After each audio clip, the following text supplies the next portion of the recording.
حدیث جبریل کا تیسرا سوال اور اس کا جواب۔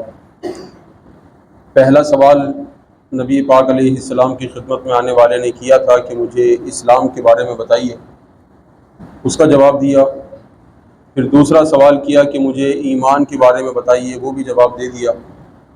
پھر تیسرا سوال ہوا فَأَخْبِرْنِي عَنِ الْإِحْسَانِ، کہ حضور مجھے احسان کے بارے میں بتائیے کہ احسان کس چیز کا نام ہے۔ احسان کا لفظ قرآن مجید میں بھی آیا ہے، هل جزاء الاحسان الا الاحسان، اور ایک جگہ آیا ہے احسنوا ان اللہ یحب المحسنین۔ تو عام طور پر احسان کا جو مطلب ہے وہ یہ ہے کہ ہر نیکی احسان ہے، چاہے وہ ایمان ہو، اسلام ہو، اخلاقیات سے تعلق ہے، معاملات سے تعلق ہے، ہر نیکی کو احسان کہا جاتا ہے۔ لیکن حدیث پاک میں جو سوال کیا گیا ہے وہ خاص چیز کے بارے میں سوال ہے۔ یہاں کیا سوال ہے؟ یہاں احسان سے مراد ہے نیت، اخلاص، کہ اخلاص کس چیز کا نام ہے، اچھی نیت کس چیز کا نام ہے۔ تو نبی پاک علیہ الصلوۃ والسلام نے ارشاد فرمایا ان تعبد اللہ کأنک تراہ فإن لم تکن تراہ فإنہ یراک۔ ارشاد فرمایا احسان یہ ہے، یعنی اخلاص یہ ہے کہ تم اللہ کی عبادت اس طرح کرو گویا کہ تم اسے دیکھ رہے ہو۔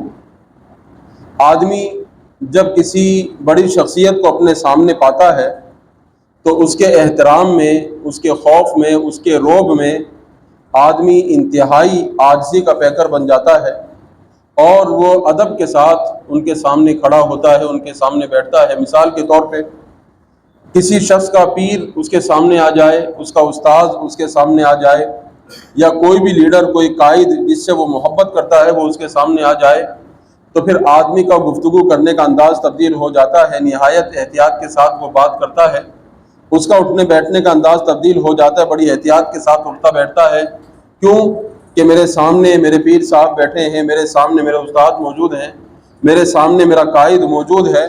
تو اسی کے احترام میں آدمی کے طرز عمل میں تبدیلی آ جاتی ہے۔ تو یہ مثال سمجھانے کے لیے ہے۔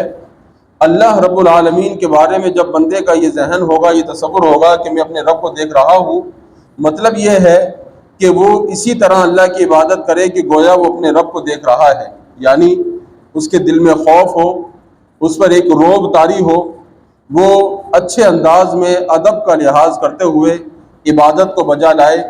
تو جب وہ تمام ان چیزوں کو پورا کرے گا تو یہ ایسا ہے کہ گویا وہ اپنے رب کو دیکھ کر عبادت کر رہا ہے۔ اور کمال جو ہوتا ہے اس کی دو قسمیں ہوتی ہیں، ایک ہے انتہا درجے کا کمال اور ایک ہے اصل کمال، یعنی آدمی کمال کی انتہا کو پہنچ جائے، اور اصل کمال یہ ہے کہ شروع کا درجہ۔ تو یہ جو ہے کہ بندہ اللہ تعالیٰ کی عبادت اس طرح کرے کہ وہ اللہ کو دیکھ رہا ہے، یہ اس کے کمال کی انتہا ہے۔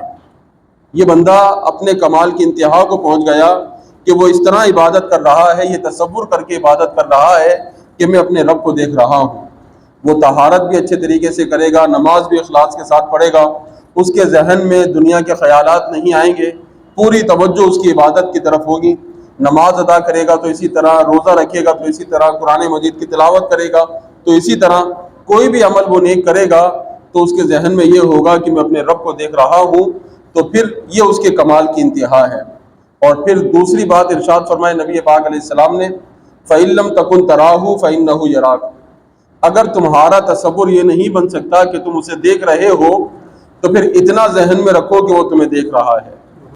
اور یہ ہے کمال کا آغاز، یہ ہے اصل کمال، یعنی بندہ یہ بات ذہن میں رکھے کہ میرا رب مجھے دیکھ رہا ہے۔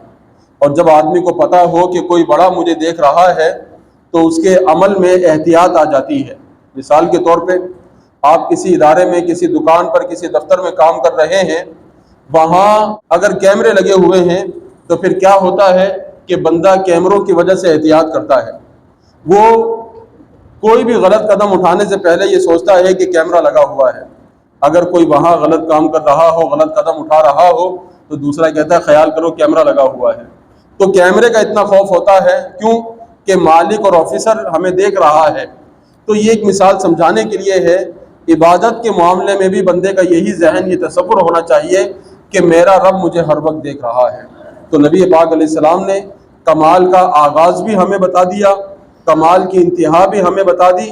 اول تو یہ ہونا چاہیے کہ کمال کی انتہا ہو، یعنی میں اپنے رب کو دیکھ رہا ہوں، اس طرح بندہ عبادت کرے۔